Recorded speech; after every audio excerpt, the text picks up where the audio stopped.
Glad you found your way here. Welcome to Bills by the Numbers, where we let the stats tell you where the Bills are at. We're presented by FanDuel. Make every moment more. On the way is Buffalo's defensive scheme injury-proof. We take a closer look. Which players could be next to emerge on defense? And we'll have our one burning question. Let's kick it off dynamically, of course.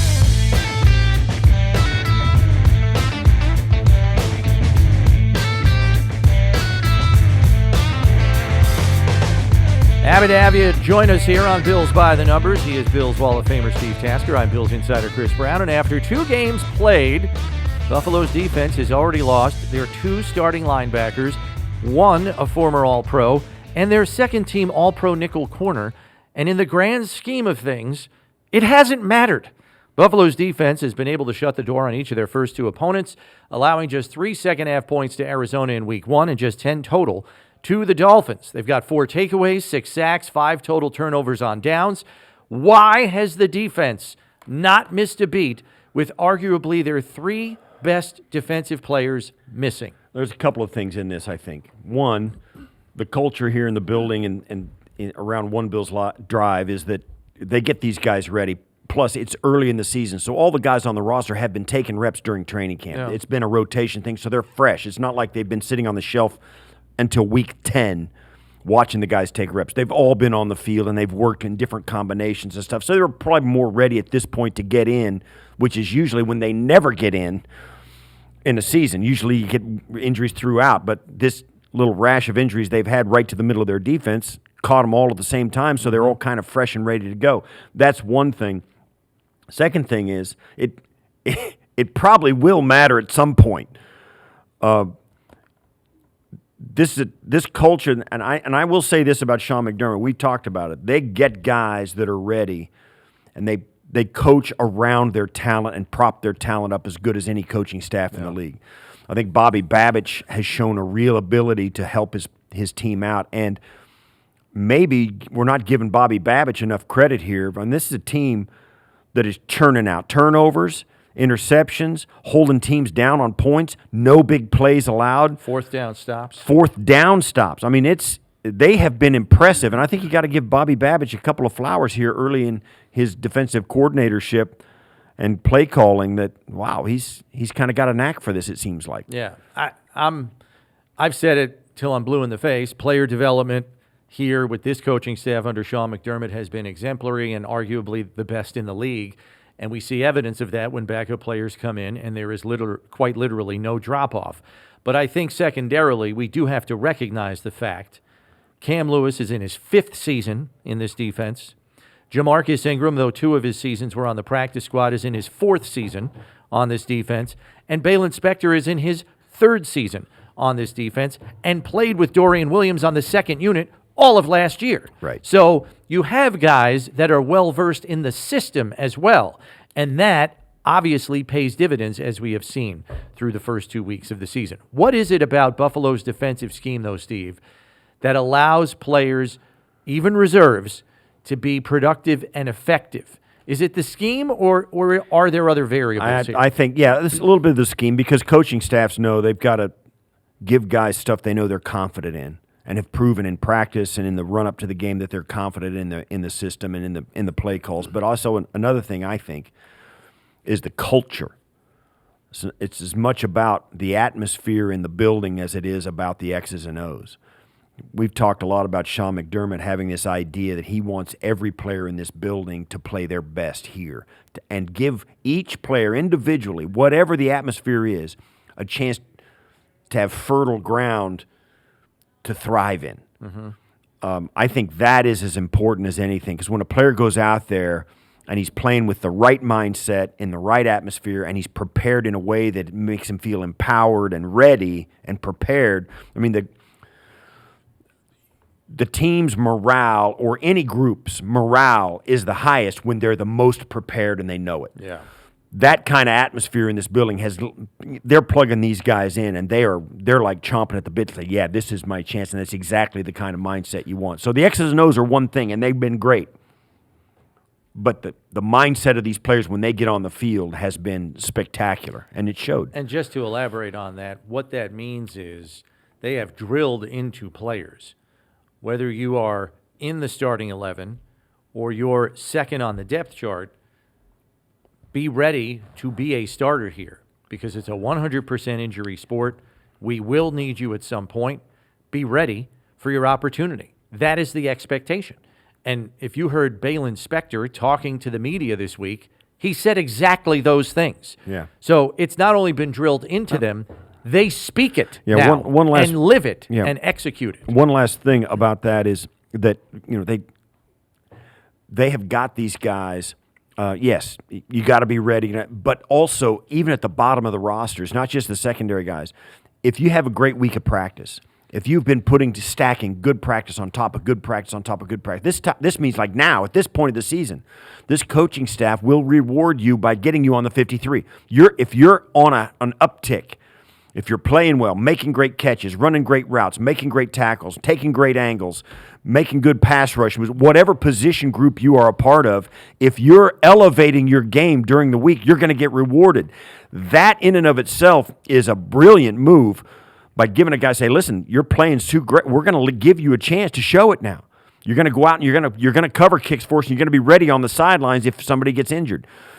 That active churning of the depth chart and of reps and of rewarding guys who are putting it out in practice, I can't tell you what a difference that makes in the atmosphere in the room. It really does. Because not only does it motivate the top guys to stay where they're at, but it also motivates the bottom guys to get where they deserve to get. Yeah. It's huge. Last year, after Week 5, Buffalo had lost Matt Milano, Daquan Jones, and Tre'Davious White, and there was an adjustment period there. As we saw with a Week 7 loss in New England and an embarrassing loss to Denver at home a couple of weeks after that. But there were offensive problems at that time as well last season, resulting in the dismissal of offensive coordinator Ken Dorsey. Do you feel Buffalo's offense can better assist this year with where they are now in helping to prop up a Bills defense that's going to be shorthanded for a bit here? Absolutely, they are. Their ability to run the football like they did at the end of last year, but even more so this year, has made a big difference. And make no mistake, they're responding to what they're being presented by opposing defenses. I mean, when you got Josh Allen at quarterback, defenses are very keen to take the ball out of his hands. So they're going to play nickel and dime defenses and dare the Bills to run it and see if they can get it done that way. And they have not been able to do it. The Bills are still hanging 30 on them. James Cook has shown that he can carry the load offensively. Khalil Shakir is a conversion machine. So this Bills offense, teams still believe Josh Allen is this guy, and they're right. He is. So they're forcing the Bills, saying, listen, we're not going to let your superstar beat us. If you're going to beat us, you're going to do it with James Cook and Khalil Shakir and this other guy, Keon Coleman, who we don't even know, and Curtis Samuel, who you just picked up, and this tight end, Kincaid, we saw he's pretty good last year. We're going to see if we can shut him down in the passing game.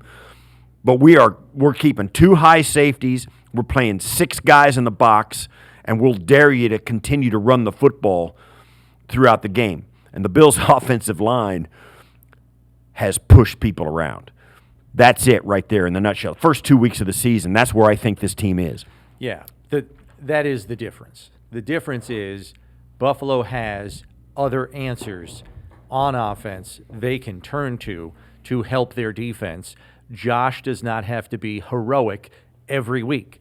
They have effectively removed the burden from him, where if he's not Superman, the offense looks like a heavy lift. That is not the case anymore, and that pays enormous dividends to a defense that is trying to do it with fewer talented players that they would normally field out there on the defensive side. They're of the facing ball. a more desperate offense and an offense that's willing to do a few things a little bit, play it less close to the vest than they were able to do. You would think if we got one team that's running the ball, that you don't have to really, it doesn't put pressure on the other team's offense.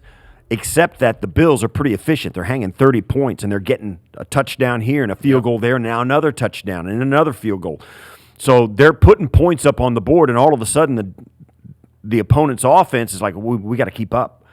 So they're facing him. They're really pushing hard, and when you do that, you put the ball at risk. And the Bills' defense has taken advantage of that. Yeah, and they'll be tested this week against the Jacksonville front that has given them problems. So it'll be interesting to see how it all plays out on that side of the ball. If there is one concern going forward, it's that opposing offensive coordinators will begin to get a better handle on what the backups who are in the starting lineup can and cannot do well. Are you concerned at all that those offensive play callers can scheme up some things to expose those backup players like Spector, Lewis, and Ingram? That's always the concern, and yes, they're gonna try and do that. They're gonna try and put Jamarcus Ingram and DeMar Hamlin and guys back. They're gonna try and put them in some binds. Conflict, yeah. Where they're going to have to say, well, listen, I got to keep a lid on this defense, but there's going to be a guy cutting underneath me. Am I going to make that? I got to make that decision, or I'm going to have to keep up with a guy. Well, like a Tyreek Hill, I got to turn and run with this guy. What is the offense going to be able to take advantage of that? Always, you're never safe in this league because every week Jacksonville is going to present different problems than the Miami Dolphins offensively and the Arizona Cardinals offensively, and how those mesh with your defense will kind of lead you to where you think they're going to try and hit you. Bobby Babich has done a fantastic job, and the Bills' pass rush, the guys up front, have been really good, and that's put offenses in an additional bind that the Bills have played, and that's paid dividends as well. I mean, the Bills aren't giving up many points, so because of that, they're going to really – that puts them in the driver's seat on a number of different ways. The Bills' offense can beat you running it, passing it, short pass, long pass, quarterback running out, power game. And the Bills' defense is churning out turnovers, and they're also getting fourth down stops, and their pass rush has been stellar. All of those things together make the Bills a tough team to beat right now. Yes, and I agree with all of that. All of that being said, I think the law of diminishing returns does exist, because at the end of the day, it is a matchup league. And while I have the utmost confidence in Balin Spector, Cam Lewis, and Jamarcus Ingram based on what we've seen the last couple of weeks, if there is another injury and you have to go one step deeper into the depth chart, now you're putting Nicholas Morrow on the field, presumably at middle linebacker. He has some limitations in coverage, and he hasn't been in this defensive scheme as much. And then you're going one step deeper at nickel corner, perhaps, and that gets a little dicey because right now Cam Lewis is playing nickel corner when they play the nickel package, and when they switch to dime, he goes to the third dime safety, and Jamarcus Ingram comes on and plays nickel corner. That's a versatile piece that if you no longer have, makes that a complex situation too, and I think that's where you get concerned. Does that, I guess, so the question here is, where do you stand on the law of diminishing returns? Because I believe it is a real thing. As we saw in the playoff game last year against the Chiefs last season, there's a breaking point for backups being able to maintain the consistency of the defense. And maybe A.J. Klein coming off the couch is a bad example, but does it illustrate every team's depth only goes so far? Yeah, because what happens is you start having, as a defensive staff and a personnel guy, you start having to make decisions based on athleticism rather than position. So, for instance, Kyer Elam all of a sudden has to move into the nickel, or Kyer Elam goes outside and Christian Benford comes into the nickel, or vice versa. And then you start having to move guys around to different spots where they're not as comfortable or not as gifted to play or not as used to playing. Instead of bringing in the next nickel guy, you think, hey, your outside corner is going to do a better job, and this would be a better combination. So you've got all these adjustments that start to come onto the table when you start getting injuries. Now, listen, there's no quota on injuries. Just because you've had a bunch early in the season doesn't mean you're going to stop for a minute, even for a minute. So you have to have contingency plans because, like Brownie said, there's nothing that says 3 more guys aren't going to get hurt. And it might happen this week. Now, that's catastrophic, absolutely. And there is a law of diminishing returns. You're not going to be able to keep up this level of backup play the further down the roster you go. So you have to have contingency plans for this. And there's nothing that says it happens to the defensive backfield. It could be the front, could be the offensive line, could be the running back room, it could be anything. And that undermines your ability for all the other strengths of your team to prop up what you're really looking to do, so like on your defense. it may be at the end of the season that these backups that we're looking at right now may be the thing that's driving the ship at the end of the season. Yeah. You just never know. Yeah. But that, absolutely, Brownie, if they start getting more and more injuries, it will show up. It absolutely will show up. There is a breaking point. Finally, seeing some of these other young players that don't get much playing time on the defensive side of the ball leads us to this question, because knowing injuries occur all throughout a season for every team in the league, and we've seen a lot of household names go down in the first 2 weeks around the league. Which young player on this Bills roster do you believe could emerge next if injury strikes? And you can pick either side of the ball. Right. I don't care. I still think Javon Solomon's going to get on the field and do some things, even with the pass rush and the way it is. I think he's a guy that I'm really excited about seeing. You are his loose. campaign manager for sure. Yes, I am his chief of staff. So I think that's a guy that I'm really excited about getting on the field. Dwayne Carter, I think, could be a bigger part of things going forward. I think if they call on him, I think he's got something to offer as well. All of that, and I think all this stuff. Keon Coleman. We haven't even tapped him on the shoulder yet. I mean, he hasn't even strapped it up yet. He got 5 targets in the first game, and I get it, but I think that guy is going to be, at some point, they're going to lean on him, and all of a sudden he's going to get like 12 targets one game, catch 10 of them, and have a couple of touchdowns. I think he's going to emerge. That kind of thing, I think, is still on the table. Yeah. As far as players you mentioned, I like all those picks. I'm going to throw Ray Davis in there. Sure. If there's, God forbid, an injury at the running back position, I think he's a guy that could carry the load capably. And Cole Bishop. He finally got on the field last week in garbage time, had a pass breakup in the end zone, looked really ready. I think that's another guy that could step in and capably fill a role as a young player who could emerge. Okay, we spin it over to the numbers game, where Steve will be quizzed on Bills backups who eventually became entrenched starters for the Buffalo Bills. Here we go. Number 1, this former 7th-round pick ran scout team for 2 seasons before becoming a full-time starter in his 3rd NFL season. He would go on to start 57 games from 2010 to 2013 and score 26 touchdowns over that span. Who is it? Former 7th-round pick, Stevie Johnson. Boom diggity, Steve!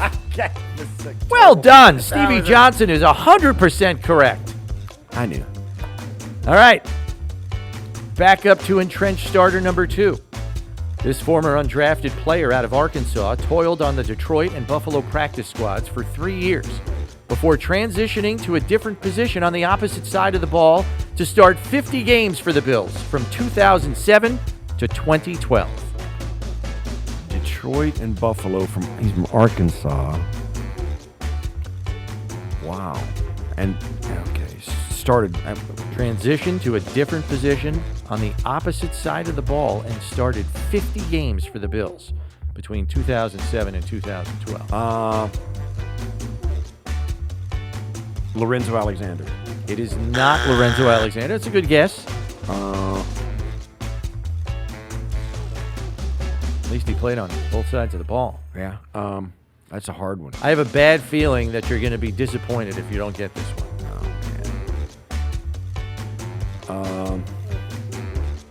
Everybody loved this guy. Arkansas. Oh, no. I was going to say used to play offense, flipped to defense.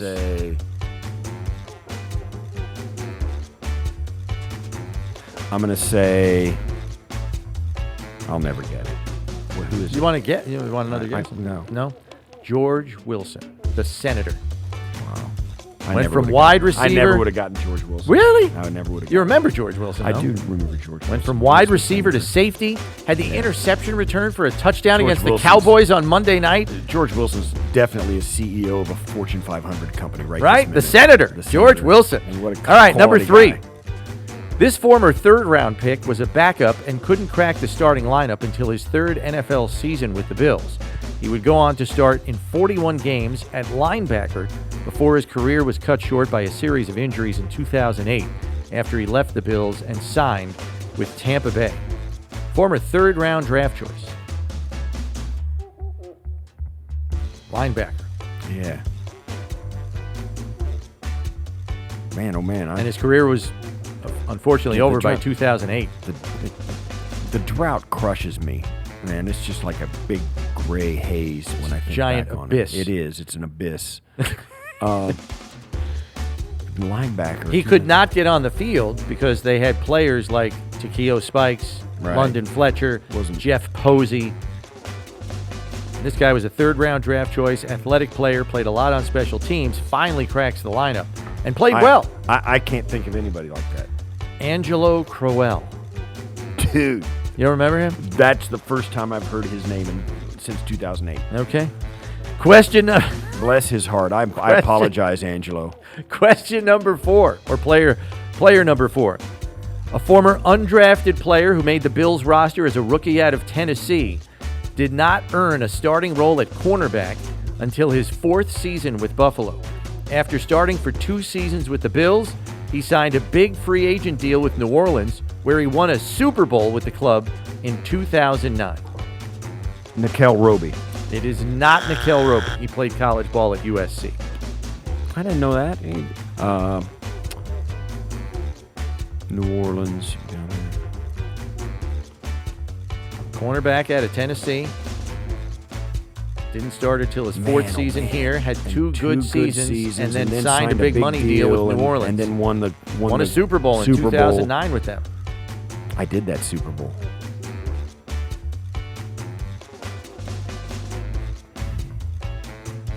I don't know. It's not Nickel Roby. No, he played in 2015, 2016. He's later. Can't This believe guy it. was playing opposite Terrence McGee and guys Right. like that. I can't remember who it is. Who is it? It is Jabari Greer. Oh, Steve. wow. Yeah, I wouldn't have gotten that one Jabari either. Greer is I your wouldn't have answer. gotten that one either. Off to a fast start, Steve, but a yeah. rough finish there Wow. in the numbers game. I got left on base. You forgot to tag up. Yeah. Bills fans, get in on the action with FanDuel, America's #1 sportsbook. Just download the app today to play any way you want. Plus, with live betting, you'll get updated odds on games that have already started. Best of all, you get paid your winnings fast. Make every moment more with FanDuel, official sportsbook partner of the Buffalo Bills. We turn now to our one burning question. We saw the Bills try out a couple of kickers this week in the wake of Tyler Bass's first miss of the season when he hooked a 45-yard attempt wide to the left. How much rope do you think Tyler Bass has left before the Bills sign another kicker to their practice squad and potentially elevate that player to kick in a game? Yeah, I think he's got some time. He would have to have a horrific game. Missing one kick in the first 2 weeks, that doesn't really bother me. Certainly, they wanted to make sure that he knew they were watching him. And right now, if this was any other team, I don't know any other team, but you're really searching hard to find a wart in what the Bills are doing right now. And missing a 45-yarder late in a big win, in a 3-touchdown win, is a pretty small wart. Certainly, you don't want that to show up in a game that's really close. And the last 7 times these teams have played, the Bills Jaguars, it's been a single possession game. So this, it's going to be important this week. But yeah, I'm not going to overreact to a missed 45-yarder. I'm just not. But the Bills did work out some kickers. They've got people on their roster. No question. Bass is the worst that'll happen is he'll go to the practice squad and the other guy will get elevated. But they haven't signed a guy. So I don't think they have shown that they don't have any faith in Tyler either. Yeah, and Sean McDermott said as much. We still have confidence in Tyler Bass, but as NFL personnel departments should do, they're doing their due diligence. They're looking around to see what options are out there, how sharp those kickers are right now, and in the event that they have to go that route, because they can't release Tyler Bass because of his salary cap hit of $7.3 million. They can't sustain that. I agree with you, Steve. I don't think they're at that point yet. But if the struggles stretch into October and they're in tight games, and we know 78% of the games in the NFL are usually decided by one score. It's too important a facet of your team to ignore it. And if you want to get to where you want to get, you can't have your kicker costing you a tight game. And if it comes to that, I fear that they will have to pull the trigger and make such a decision. I think Bass State would stay on the roster, obviously, because of the salary cap implications we talked about. But it is a what have you done for me lately cutthroat business. That is the NFL. Yeah. And Tyler Bass knows that as much as the next person. It's more so for kickers. And here's the thing. It's going to take a kick like the one he missed against Kansas City. Everybody's talking. I mean, that's the bad taste in everybody's mouth from a year ago. Yeah. Forget all the other stuff that contributed to that loss. It's going to take a kick of that magnitude for him to make for people to kind of say, okay, now that's behind us. And he hasn't had that opportunity yet. So, yes, Bass has to earn back for the general fans out here. He's got to earn that back from that missed opportunity a year ago. And every time something like a kick like that, even as meaningless kick as it was, where they're up 21 points, people still want to see it. And the conversation won't stop until he puts it to rest. And I can just say, for those of us here at Bills by the Numbers, I'm hoping he nuts a 54-yarder to win a game for the team. Oh, yeah. Absolutely. I mean, I couldn't root for anything more for Tyler Bass than that. So hopefully that comes to pass for his sake. Our closing figure deals with the Bills' current win streak and Jacksonville's current losing streak. Stretching back to last season, the Jaguars have now not won since Thanksgiving weekend, losing 7 straight. Conversely, the Bills have now won 7 in a row. Stretching back to last year's regular season, Buffalo is also 11-1 in their last 12 regular season home games. The only loss was the do-over field goal that Denver got to beat the Bills last season here at Highmark Stadium. That's all for this edition. Subscribe on your podcast platform of choice so you know when the next episode is out, because when you need to know about the Bills, you need to check Bills by the Numbers. For Steve Tasker, I'm Chris Brown. Thanks for listening. We'll catch you next time, everybody.